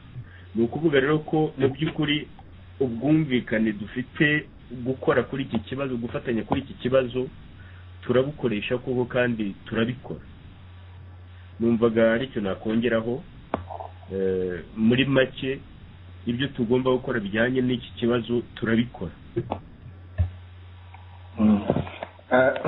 ugifite ijambo sekibere, hari umuntu wari ubajije iki kibazo kandi bavuga ngo aba ari wowe tukibaza, sinzi impamvu ari wowe batoranyije, kandi hari cyo kandi n'abandi bagira icyo bakivugaho. Bavuze ko nyuma y'isorwa rya raporo y'umucamanza wo mu Bufaransa Trevidic, ngo ko FDU inkingi hamwe n'ihuriro twasohoye itangazo dusaba ko habaho international investigation. Ni ukuvuga mu Kinyarwanda rwabisobanura ngo iki? Ni iperereza mpuzamahanga. Iperereza mpuzamahanga kuri icyo kibazo kijyanye n'ihanurwa ry'indege yo nyakwigendera Perezida Habyarimana yaguyemo, ngo ibyo byari ukunenga raporo ya Trevidic, ngo babitewe n'iki. Wenda icyo ngicyo nanjye ndaza kugira icyo nkivugaho. Murakoze. Mu by'ukuri koko bikimara gusohoka twasohoye itangazo twamagana ibyavugwaga n'impuha zakwijwaga na leta ya Kigali ishaka kwerekana ko ishaka kuvugisha iyo raporo gitanavuze. Impamvu twasabaga yuko haba iperereza mpuzamahanga cyane cyane nuko iriya raporo bigaragara ko yakozwe igamije gukosora ibyahungabanije umubano w'ibihugu byombi, cyangwa se yasaga naho ishaka kugira ngo ifashe ubutegetsi bw'ibihugu byombi kumvikana aho kugira ngo ishyire imbere ukuri. Ikindi ni uko imyanzuro y'iyo raporo, iya myanzuro ka raporo ka mbere nyine bakoze yashyikirijwe uruhande rumwe, ni ukuvuga leta ya Paul Kagame, mbere yuko ishyikirizwa abareze, bikagaragaza ko abayikora bafite akantu kameze nko kubogama, cyangwa se ikaba ari inenge yagaragaye icyo gihe.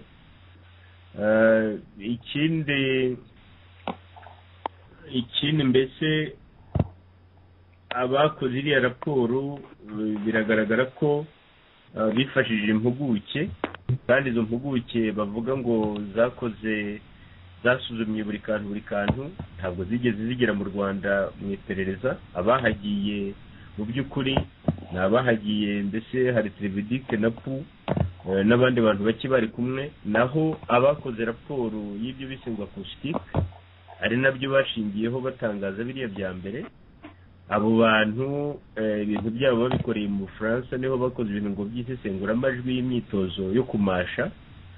Ibyo bintu bikorerwa mu Bufaransa ahantu imiterere yaho itandukanye n'ahantu h'udusozi nk'ari iwacu, hari udusozi twa Kanombe na Masaka na za Bicumi na za Ndera na Remera na Kicukiro, bityo bigatuma no kuvuga ko bari bashingiye mbese ku buhamya bari bwatanzwe ngo n'abantu bari bafite ibyo bumvise icyo gihe, bigaragara ko nabyo wasanga bibogamye kuko bagiye babaza nk'abantu muri za komisiyo za Mutsinzi, komisiyo bise Mutsinzi yari igamije mu by'ukuri kwerekana ko ibyo umucamanza Bruguière yari yatangaje ko bitari bifite ishingiro, bityo mbese bikagaragara ko iriya raporo yari ifite inenge. Izo nenge zikagaragaza ibintu bimeze nko kubogama cyane cyane, bityo tugasanga iperereza mpuzamahanga ari ryo rishobora gukiranura impaka, bityo abantu ntibashyire imbere inyungu za politiki bashobora gukura muri ibyo bintu, bigakorwa hagamijwe ukuri, bigakorwa n'abahanga baturutse hirya no hino. Numvaga muri make ari icyo gisubizo natanga. Murakoze. Dufite muri iki kiganiro n'abanyamategeko, hari Gahima, hari Karegeya, sinzi niba hari ibyo ngibyo hari icyo bashaka kubivugaho. Jewe ngira ngo icyo navuga kuri icyo ni uko iyo raporo sinzi niba yitwa raporo Prevedich cyangwa ari raporo ya expert uko bayita, ariko muri procedure y'ikigeri kuba impuguke zaratanze raporo ntabwo bivuze ngo zavuze ukuri, bo baba bavuze ibyo batekereza cyangwa ibyo bakeka. Iyo raporo iyo hagiyeho nk'ugiye nko mu rukiko cyangwa muri commission of inquiry, abo bayitanze barabahamagara bakaba examininga mu Kinyarwanda, bakabahata ibibazo. Niba abantu bajya bakurikirana mu manza ziberaho ari naho muri Amerika ari no mu Burayi ari n'ahandi hose, iyo umuntu yita expert ikintu baramuhamagara bakamuhata ibibazo, abamwe bakananirwa no gusubiza. Ndumva niyo raporo iyo ijyanye mu rukiko ishobora gutemerwa yenda depending n'ukuntu abo ba expert n'ibyo ngibyo byo anafurika tubwiraga ibyo bakuriye aho ngaho, ntabwo ibyo ngibyo ntabwo watemera, ntabwo turi na rimwe, ntabwo kubwira mu muntu yumvise imyaka 18 ishize ngo nicyo warirayigaho. Ibyo nabyo ni ibintu bikomeye. Ndumva aho ngaho yenda kwira bari idakwiye kubishika yuko abana abantu niba mwibuka ejo bundi ngira ngo abantu benshi bakurikiranye ruriya rubanza rw'umutanga wa Michael Jackson, abantu ngira ngo babonye yuko umuntu witaga umuhanga ngo kubiri uriya muti wo bamuteraga, babonye ibyamubayeho mu rukiko, yageze aho asa nkaho atari n'umuganga. N'ibyo ngibyo aho ngaho bajyanye mu rukiko genda cyeka ko kandi bikagaragaraho igihe kinini yuko uko biteye ntabwo ari ibintu byanyura mu rukiko, nta kongeraho.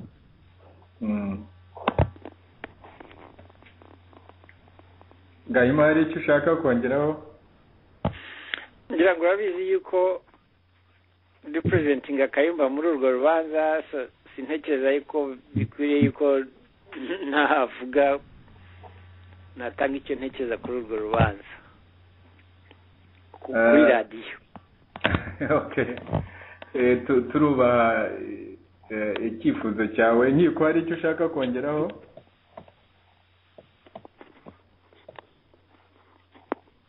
Nkiko, uracyari maso ariko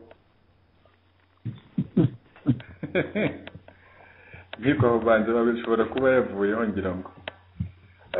Igihe icyo nakongeraho rwose kubyo Nkiko, kubyo Sixbert amaze kuvuga, nanjye n'ukwemeranya nawe kuri ibyo ngibyo. cyane cyane ko tubona hari igihe abanyarwanda ngira ngo rimwe na rimwe dutekereza ko nko ku kibazo cyo gushakisha ubutabera nko kuri ibyo ngibyo ari iby'indege ari ibijyanye na mapping report nk'uko tumaze umwanya mu kibazo cyabajijwe n'ukuntu cyashubijwe hari impfu nyinshi zabereye mu Rwanda yewe hari n'abantu bakurikiranwe bagenda bagwa hanze y'igihugu ngira ngo Sixperi yatangiye mu byo yavugaga avuga urupfu rwa Sendashonga impfu z'abandi bose benshi abo tuzi n'abo tutazi bagiye bagwa hanze hari ibingibi nyine byo byabereye muri Afurika y'Epfo aho bagerageje kwica mugenzi wacu Kayumba ndetse bakurikirana no kwica Karegeya turi hamwe kuri iyi radiyo hari ibyo byinshi ibintu by'ubwicanyi byagiye bibaho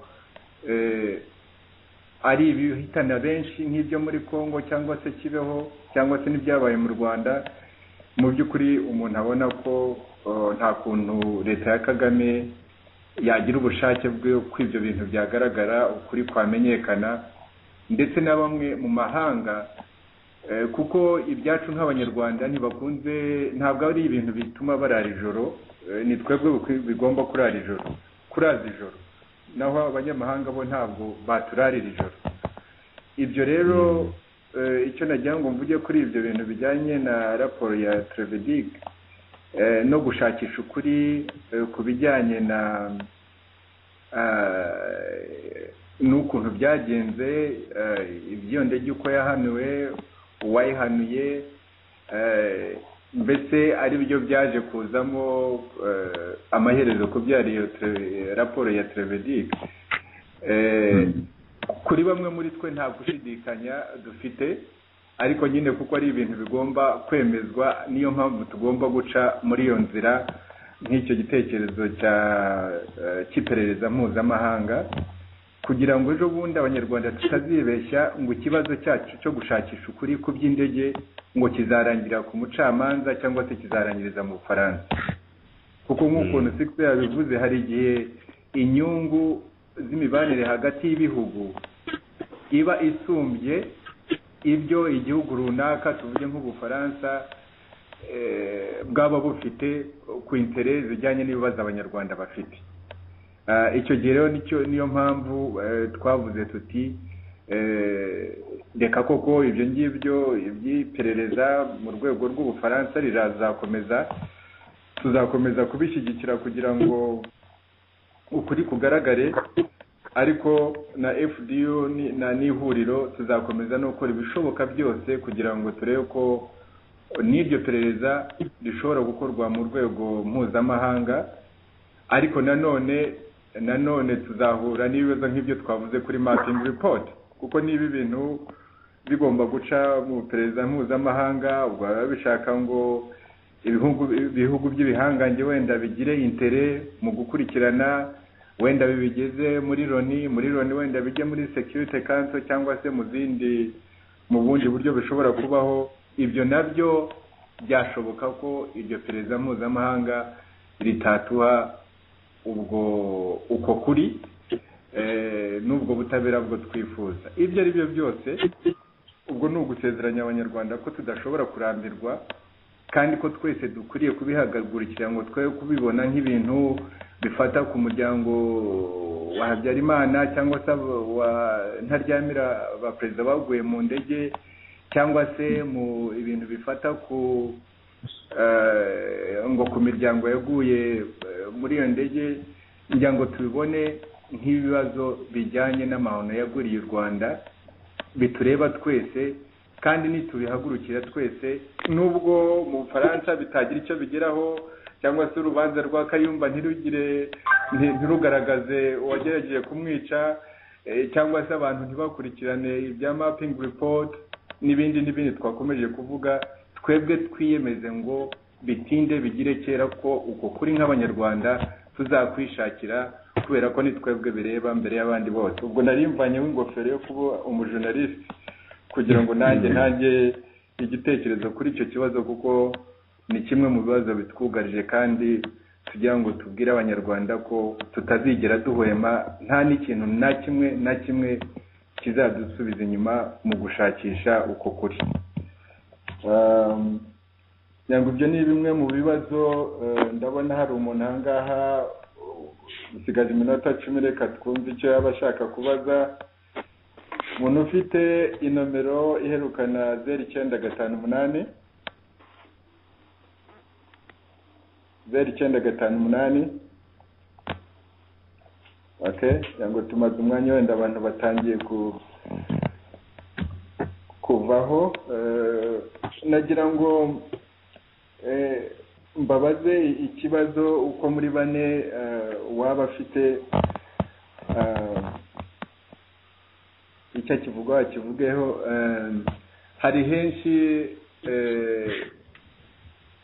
rimwe na rimwe mu manama dukunze kujyamo, njyango twese turabizi uko turi muri iki kiganiro. Wenda abanyarwanda batwumva bashobora kuba bo nta kintu bakizi, ariko rimwe na rimwe iyo duhura n'abanyamahanga baratubaza ngo, batangira bavuga mbese ko nubwo Perezida Kagame ari dictator, ndetse na rimwe bakanatubwira bati, akaba ari bo bafatiye mbere kutubwira ngo nimwirinde. Ni nko kuvuga bati wa muntu wanyu uko mujya mutubwira nibyo koko turabizi ko ari umwicanyi, nimwirinde.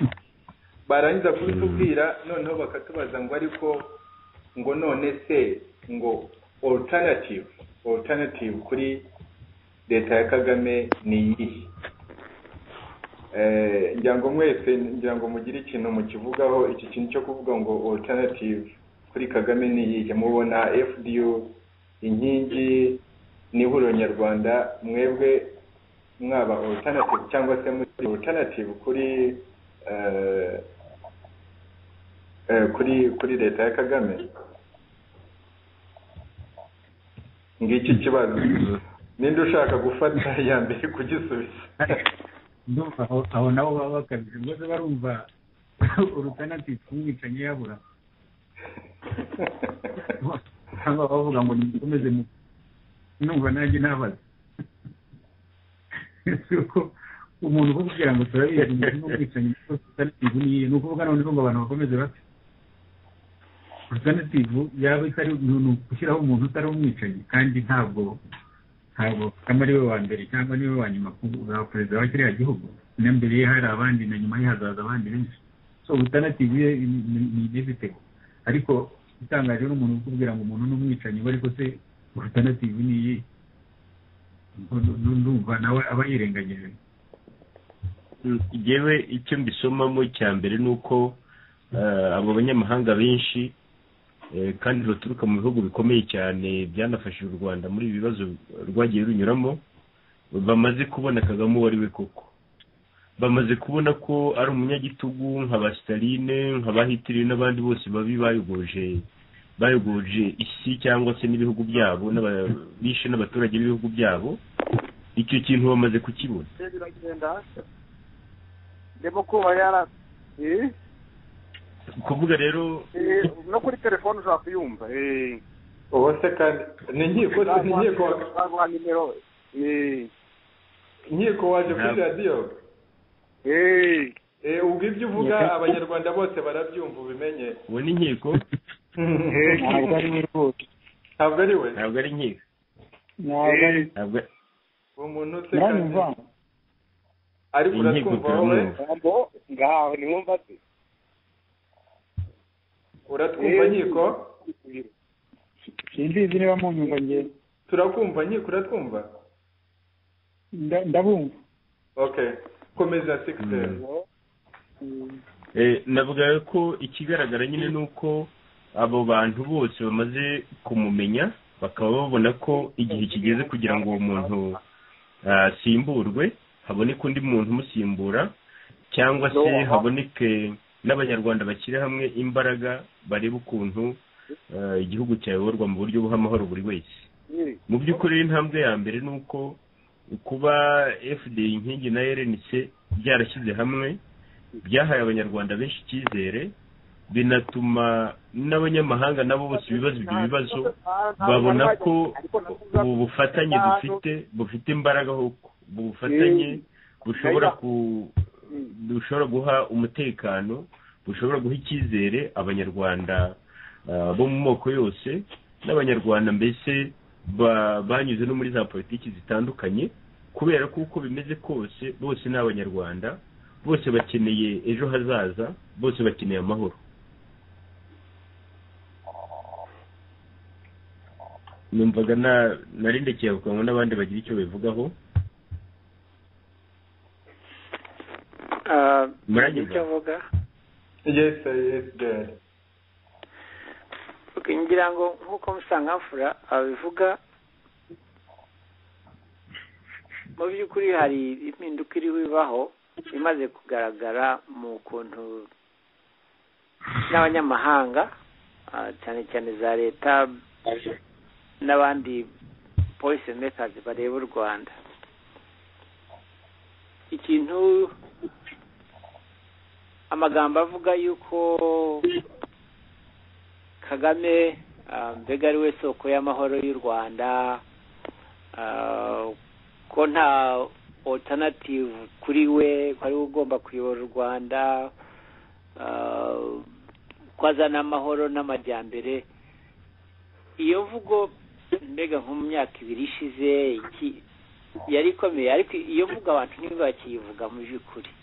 Nk'uko Musangamfura bivuga, abantu benshi hirya no hino ubu iyo uvugana n'abantu bo muri za leta n'ibyago mpuzamahanga, icya mbere bemera ko Kagame ari umwicanyi n'inzego z'ubutegetsi bwe ari inzego z'abicanyi.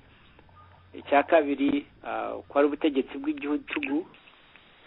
Icya gatatu biriya bintu byo kuvuga ko ari umwere, ko ari umuntu utemera ruswa, ko mu Rwanda nta corruption ibaho.